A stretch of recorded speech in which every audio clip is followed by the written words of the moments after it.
G'day guys, we finally have the Balance Dataslate in our hands and World Eater's got some absolutely massive buffs, so I've been hard at work in the background writing up my new top 5 best lists with the new points, and today I'm going to share them with you. So with that being said, let's just jump straight into the video. Exalted.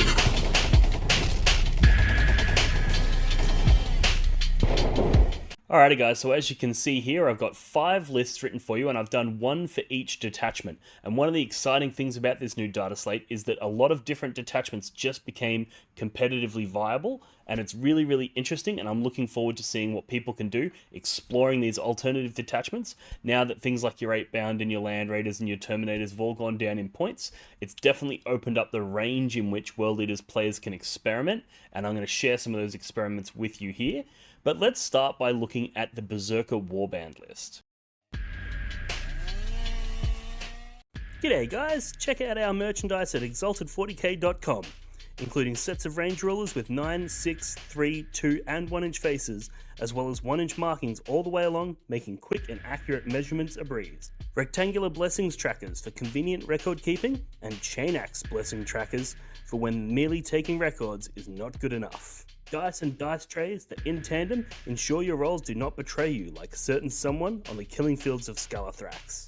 Objective markers for an exalted gaming experience that are just begging to be drowned in the blood of friend or foe on the battlefield. Show your support for the channel and head over to exalted40k.com to equip yourself as an exalted wargamer today.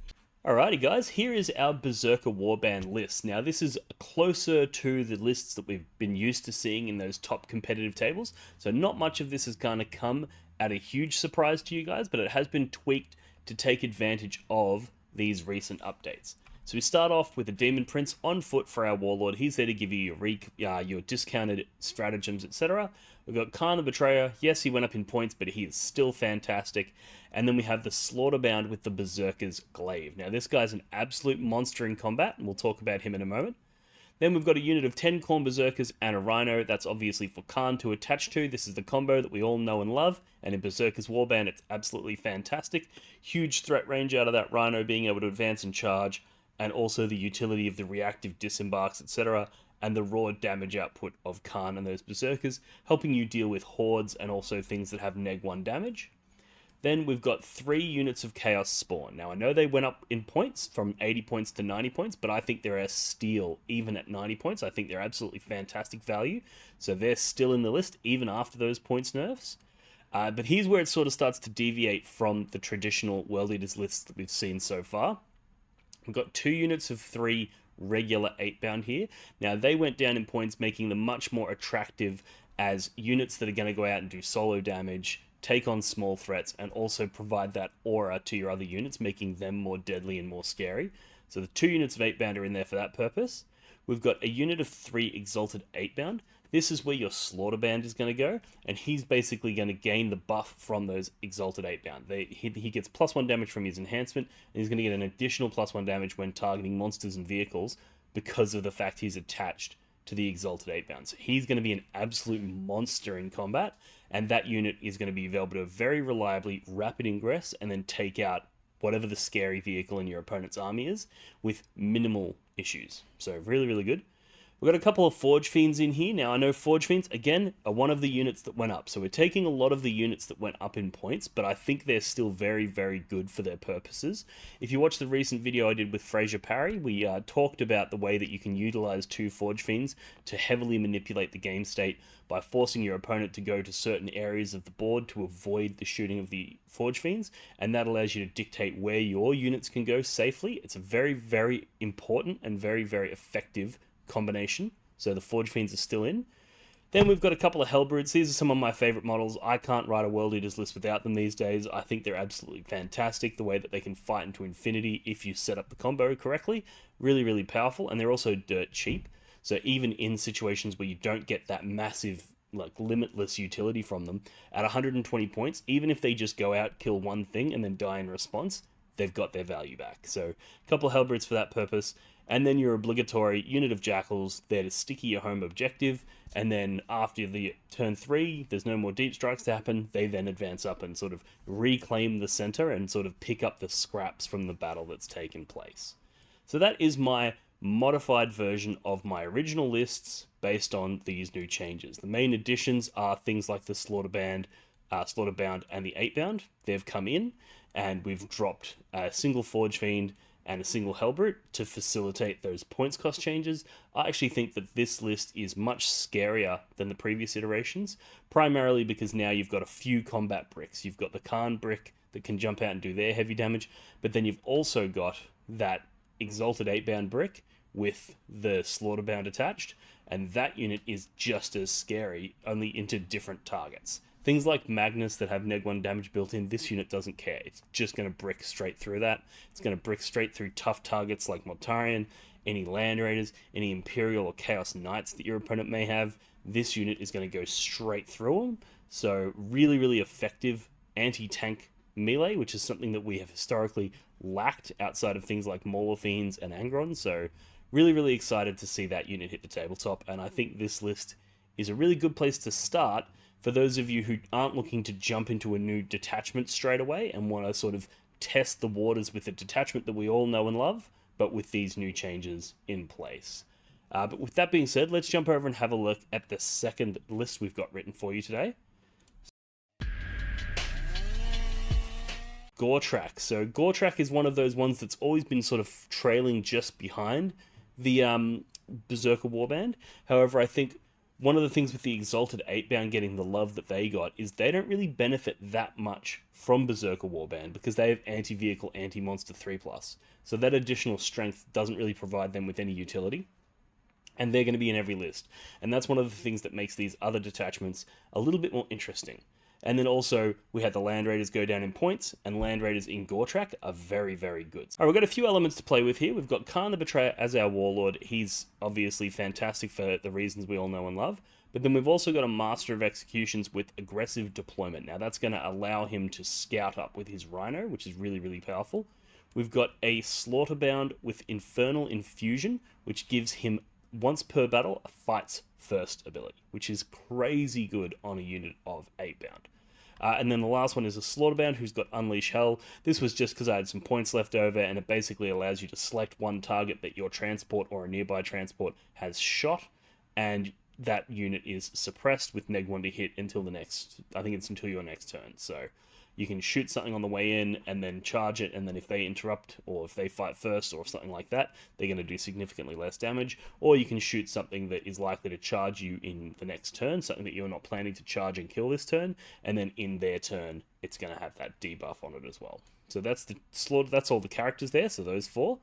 Then we've got 2 units of 10 Khorne Berzerkers, one to be led by Khorne the Betrayer, and one to be led by the Master of Executions with the aggressive deployment. And then we've got a single Rhino. Now, the way that this is generally going to work is you're going to have the Rhino with the Master of Executions and his 10 Berzerkers in it. It's going to scout forward.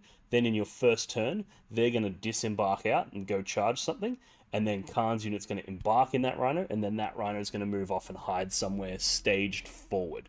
And that way you're getting Khorne's unit really aggressively positioned, and you're also getting that Master of Execution thrown into your opponent, giving them something that they have to deal with turn 1, something that's going to gum them up. Blood Surge moves become a factor. There's a lot of stuff there that you can do really interestingly with that Master of Executions unit. Then we've got a Land Raider here, and we've got 2 units of 8-bound. So we've got 1 unit of regular 8-bound, 6-man, and then 1 unit of Exalted 8-bound, 6-man. And now basically what you're going to do is you're going to add those 2 Slaughterbound to those units, but the one that has fights first, you're going to generally attach it to the regular 8-bound, unless your opponent has a melee monster or vehicle that you're particularly concerned about, in which case you'd add him to the Exalted 8-bound. Now the reason for that is that he has a fights first enhancement, and most melee threats are infantry based, so you don't have to necessarily worry about getting fights first into the vehicles. If somebody charges you with their Land Raider, you don't really care, right? Whereas if they have something big like a Tyrannid monster or a greater demon or something like that, and you're like, okay, they're going to charge me with that and it's going to be a real problem, then you'd put the fights first enhancement on the Exalted 8-bound unit.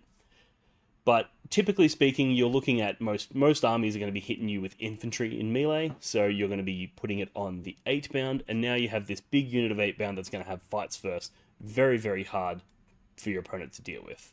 Now, they're going to go inside that Land Raider, the regular 8 bound, and the Exalted 8 bound are going to go in Rapid Ingress, Deep Strike. So that's the way that we're going to use these two. And you can basically position that Land Raider front and central in your deployment zone behind a wall where your opponent can't shoot it.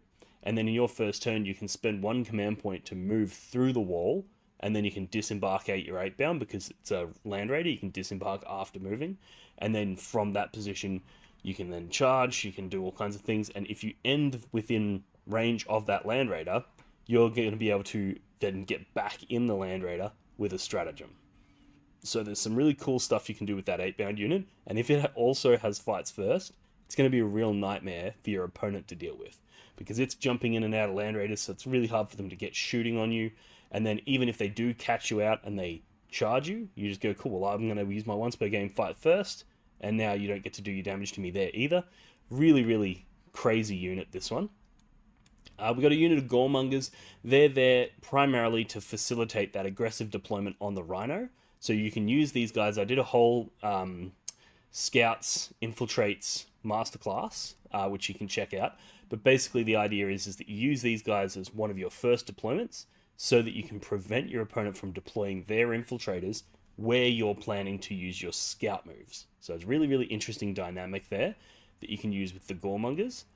Then we've got a couple of Hellbrutes. These guys are really, really good in the Goretrack detachment because they can also use that stratagem to move through walls. So on certain turns, you might not need your Land Raider to move through walls, and you might just use it on the Hellbrute, and that allows them to position in really, really aggressive spots where their shorter movement isn't as big of a challenge. You can just go straight through the wall and hit that target, and because you're fighting multiple times, the fact that they don't get that damage buff isn't that concerning, because their extra attack and extra strength isn't that relevant when you can fight infinite times. So the Hellbrutes in Goretrack are really, really good. And then we've got the obligatory unit of Jackals, which is going to basically do the same thing we know, which is to sticky your home, make sure it screens it out. When your opponent has no more deep strikes left, they then move up. They can embark in the Land Raider, and they can do certain things there as well. So lots of utility with those Jackals.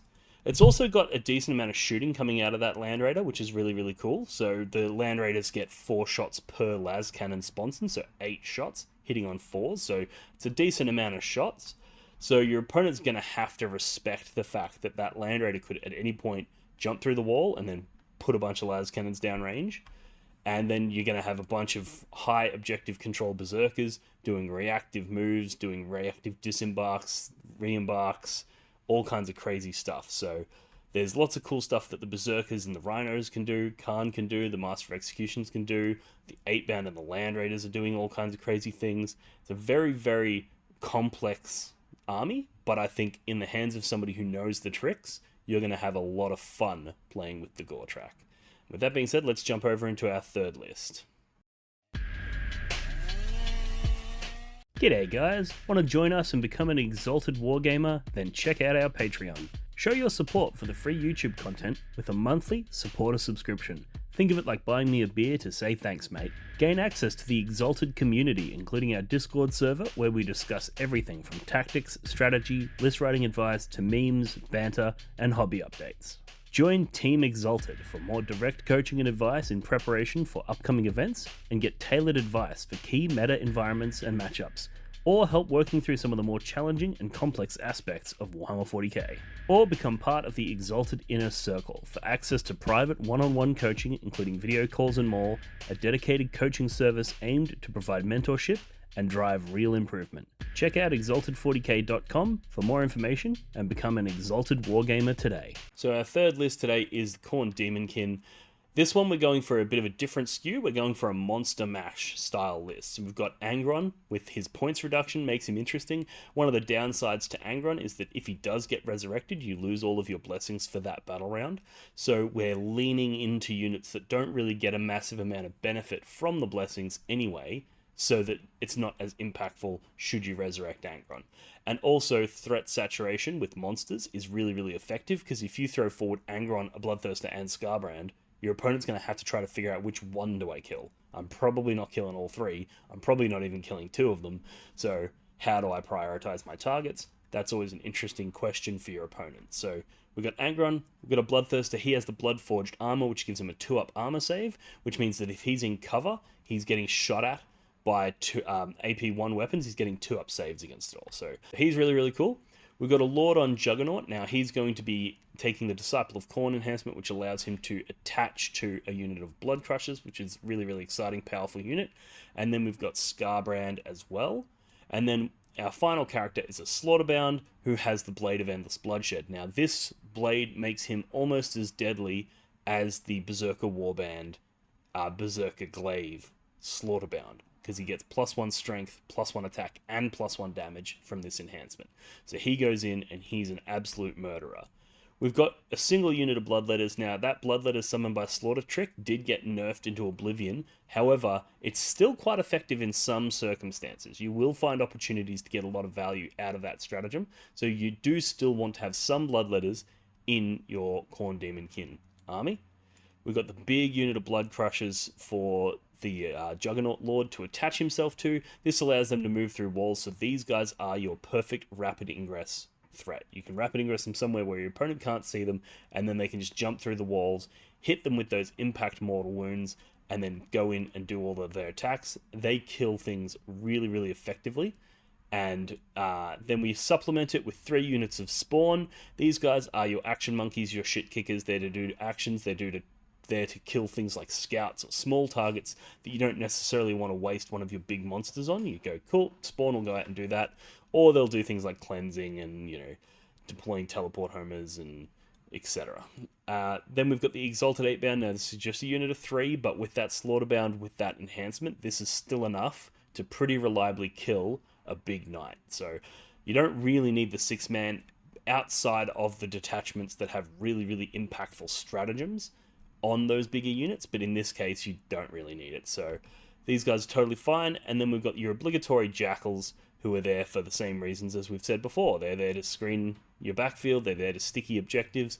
One of the other things that they can do in the Khorne Daemonkin specifically is they're really effective at doing what I call suicide, summoned by suicide, where basically the Jackals charge something that they know are going to kill the Jackals, and when you do their charge move, you string them out in a long line, so that when you charge this target and it kills you, you remove your casualties this way, and then you can summon the Bloodletters over here somewhere, nowhere near where the actual fight was taking place. So if you need to stretch out onto an objective or something like that, that's really, really far away, the Jackals with that Summon by Slaughter stratagem are a really effective way of doing that. There's a ton of really cool stuff in this list. There's a lot of monsters with fly, which is really, really good for World Eaters, because you're not going to get screened as easily. You're going to be able to fly over things. You're going to be able to get into those combat areas that you want. You've also got the stratagem for reroll wounds should you take Lance, which is absolutely devastating on the Juggernaut Lord's unit. It's absolutely devastating even on something like Chaos Spawn, where you go, cool, I'm going to get full rerolls to wound with dev wounds and a ton of attacks. So there's lots of really cool stuff to look forward to in playing this Daemonkin army, and I think it's the only way that you can effectively run Angron, because in the other detachments he takes away too much when you lose your blessings, whereas in this detachment it's not as critical that you have those blessings active, because a lot of your damage is coming from those big monsters anyway. So that's my third list, the Khorne Daemonkin. Let's jump over and have a look at list number 4 now. List 4 is the Slaughterband. Now this one I'm really excited for, given the changes to 8-bound. I think this could be a very close second, potentially even the most competitive way to play World Eaters. We'll see. I think we have to wait until we get some data in from events, but this could be very interesting. So we've got the Warlord. He's a Demon Prince. He's there to give us the discounted stratagems, because this detachment actually has some quite expensive stratagems, but they're very, very good. Then we've got 3 Slaughterbounds. One of them has the Frenzied Focus enhancement, which gives his unit critical 5+, which is absolutely brutal for World Eaters because we have access to sustained and lethal hits. So getting critical 5+ and then having both of those buffs active is absolutely devastating. We've got 3 units of Spawn. Again, they're fantastic action monkeys. They're good at doing your objectives. They're good at killing small things and preventing you from having to waste your big 8-bound units, which in the Slaughterband detachment is very, very good. Then we've got 2 units of 3 8 bound and 1 unit of 6 8 bound. And then we've got 2 units of 3 exalted 8 bound and 1 unit of 6 exalted 8 bound. Now you'll notice that we had 3 characters. Basically what you're going to do is the one that gives critical 5s is going to go in one of the 2 6-man units. And he's basically going to go, like I said earlier, depending on your opponent. So if your opponent's got a ton of vehicles and you need to chew through vehicles, you're going to put him in the exalted 8 bound. If they don't have a ton of vehicles and you're more worried about having to deal with their elite infantry and things like that, you're going to put him in the regular 8 bound. And that's going to give you that sort of flexibility on matchup to make sure you're optimizing your army. And then the other 2, one of them's going to go in the other 6-man, and then one of them's going to go in one of the 3-mans. And again, this will be based on your matchup. If there's a ton of vehicles, you're probably going to put him in one of the exalted 8-bound units. If there's not, you're going to put him in one of the regular 8-bound units. And that's all about pushing the damage ceiling of those units up a little bit, because 3 8-bound with a Slaughterband, now that's a scary combat threat. Whereas without it, it's going to struggle to kill its way through things like 10 Marines. Whereas with him, he's going to very easily kill through 10 Marines. So being able to modulate the damage of your units by where you place the characters during your battle formation step, very, very effective. It's also worth noting that you've got this big 6-man exalted brick, which in some matchups is going to have that character giving them all crit 5s. This unit could very, very easily kill 2 big knights. It could potentially kill 3 big knights. So in certain matchups, it's going to be all about making sure that you deliver that unit to the right place at the right time. This army, I think, is going to be a ton of fun to play, because it's basically, the game is going to be finished, won or lost, in a single fight phase. There will be that fight phase where you're able to go, cool, last turn, I sent my 8-bound out, I sacrificed all of my 8-bound, but I killed all of your little screening units, and now it goes over into your turn, and I rapid ingress my exalted 8-bound brick, which means you can't get to it, and then in the next turn, it's going to jump out. I'm going to put the Slaughterband and 1 8-bound into that unit. I'm going to put 3 exalted 8-bound into that unit. I'm going to put 2 exalted 8-bound into that unit. I'm going to pop the crit 5s, and I'm going to have sustained and lethal active, and I'm going to kill everything. With 1 unit in 1 combat phase, I'm going to kill everything. And being able to deliver a blow like that is such a game-defining thing that you can win the entire game in that single turn. Now, if you're looking to win a tournament, this is probably not the direction you want to go, because a high-level competent opponent is going to put as much effort into preventing you from being able to ever deliver that blow as you're going to put into making sure that you can. And if you don't have the right tools, or more importantly, if they do have the right tools, they're going to be able to successfully block this. But if you're not as interested in going undefeated at an 8-round major event and you want to have a ton of fun with World Eaters, I think this list has high potential to be the most fun way to play the World Eaters, because you get to see one unit kill, 800-900 points worth of your opponent's army in a single activation. That's crazy. And the same goes if you attach him to that critical hits guy. If you attach him to a unit of 6 regular 8-bound, you're still going to kill a ridiculous amount of stuff. Like, that's going to kill through, 2 to 3 large infantry units. It's all going to die in a single fight activation, especially if you put the +1 damage on them, and now you got all these 3 damage 8-bound that are going in with critical 5s to hit, and that's just lethal hits and sustained hits. You're going to kill the absolute piss out of things with this. This army is really, really exciting. Then, of course, we've got your obligatory Goremongers and your Jackals. The Goremongers in this one are making sure that your 8-bound are able to use their scout moves to stage effectively. Now, it's worth noting you've got no transports in here, so you're not hiding very well. 8-bound die pretty easily, and you're not really going to be getting turn 1 charges, because you have no access to advance and charge. So staging your units effectively is the absolute key to how this army is going to work. And basically what you're going to want to do is deploy yourself, generally speaking, 6 inches between 2 ruins, so that depending on what your opponent's deployment looks like, you can either scout up into and hide behind this ruin, or back and hide behind this ruin.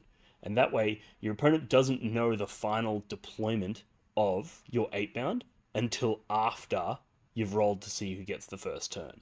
And that's really, really effective, because that way you can make sure that you can counter them and put your 8-bound somewhere where they're safe. The priority is always keeping them safe, because you want them to come out during the game when your opponent's exposed things. You don't want them to come out and be exposed themselves early in the game. So the Goremongers are there to facilitate that, and then of course the Jackals are sticking in your home, screening out, preventing your opponent from dropping behind you, those sorts of things.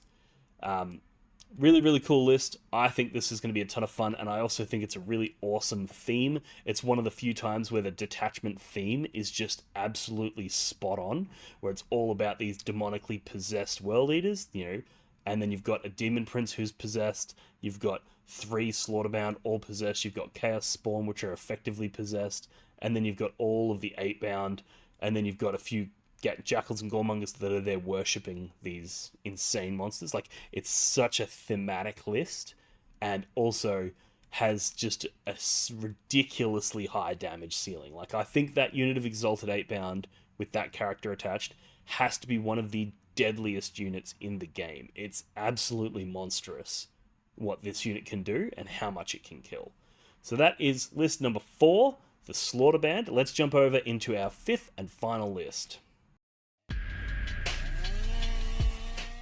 G'day guys, let's take a second to thank today's sponsor Adept Roll, a bloody ripper app that calculates expected outcomes across a variety of in-game scenarios with precision.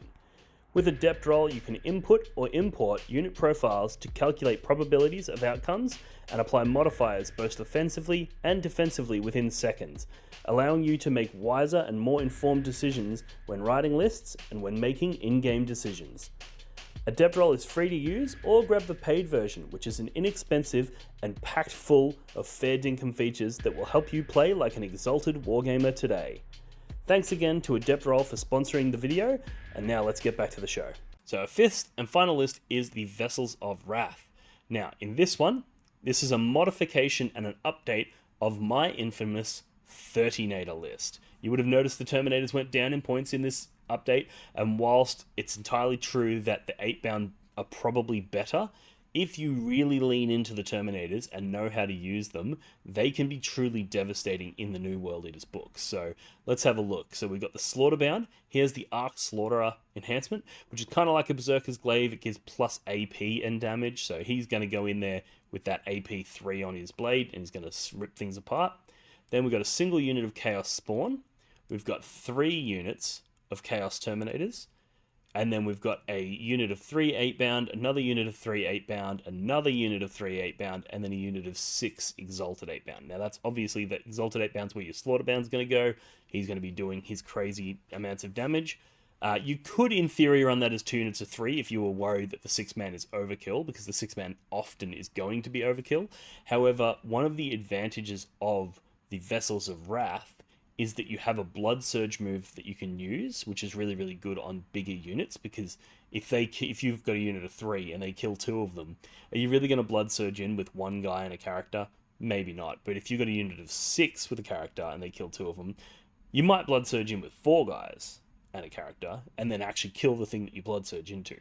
And they also have stratagems for Neg 1 to be wounded, which is really, really good on those larger units as well. So there's a few stratagems that really do reward bigger units, which is why we have the big 10-man Terminator units and the big 6-man Exalted unit. So an argument could even be made to make one of those regular 8-bound units into a 6-man. And it's also worth noting that the Slaughterband does resurrect models in the command phase, so if you do take a unit of 6, they kill 2, you Blood Surge into somebody, now they can't shoot you anymore because they're in combat, then it ticks over to the fight phase, you kill the thing that you're in combat with, then it ticks over into your turn, and you go, oh, cool, I'm going to now resurrect one of those 2 guys that you killed, so the unit's almost back at full strength, and then I'm going to go and charge something else and kill it. So you can get really good mileage and utility out of larger units in the Vessels of Wrath detachment. And then, of course, we've got the Jackals at the tail end there to sticky your objectives. Now, this is a variation on my 30 Terminator list. One of the main things that you'll notice is different is I don't have Khorne in the Rhino, which I had in that one. Instead, I've got the big unit of 8-bound with the Exalted 8-bound with the Slaughterband.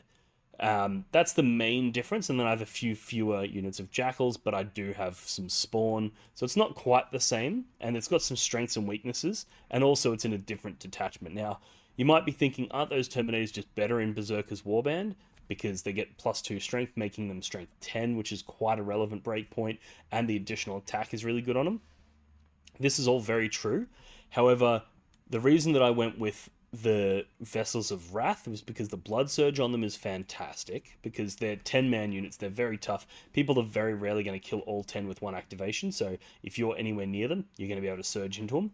But also, with the addition of the Exalted 8-bound, you now have a very credible threat to enemy vehicles, which means that the Terminators don't necessarily need to be able to reliably punch through vehicles.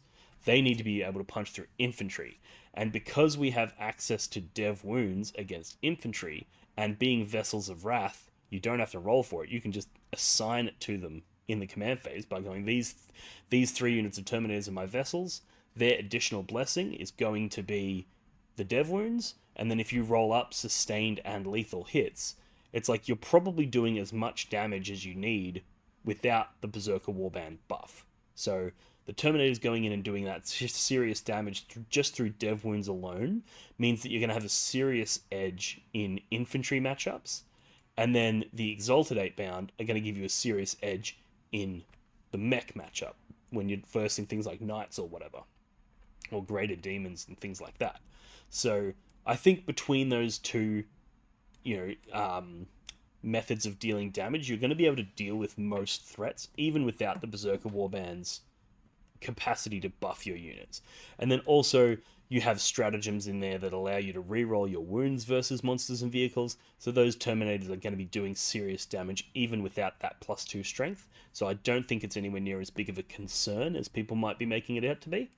I think the biggest weakness to this list is going to be that it doesn't have a lot of disposable units. You got 1 unit of Spawn, a couple units of 8-bound, and then a unit of Jackals to do actions and hold objectives and things like that.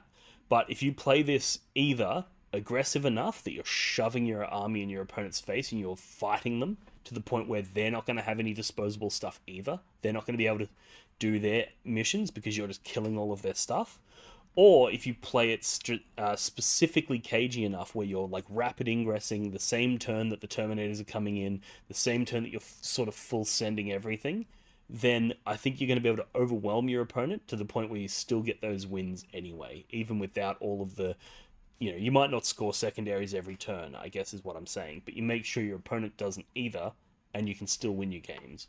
So if you wanted to take the route of the old 30 Terminators, now that they got significant points reductions, I think this is the way to go. And it also rounds the video out nice with a 5th detachment. So I think Vessels of Wrath is definitely interesting. It's definitely in the conversation, and I think it is, of the lists available, it's probably the best way to run those 30 Terminators. Alrighty guys, that rounds out my current top 5 lists for the World Eaters with that new Balance Dataslate factored in. If you appreciated this video, make sure to head over to our Patreon or head over to our website www.exalted40k.com and get some merchandise to show your support for the channel and all of the free content that I put out there for you guys. I really appreciate those who show their continued support, and with that being said, I'll see you in the next one. Cheers.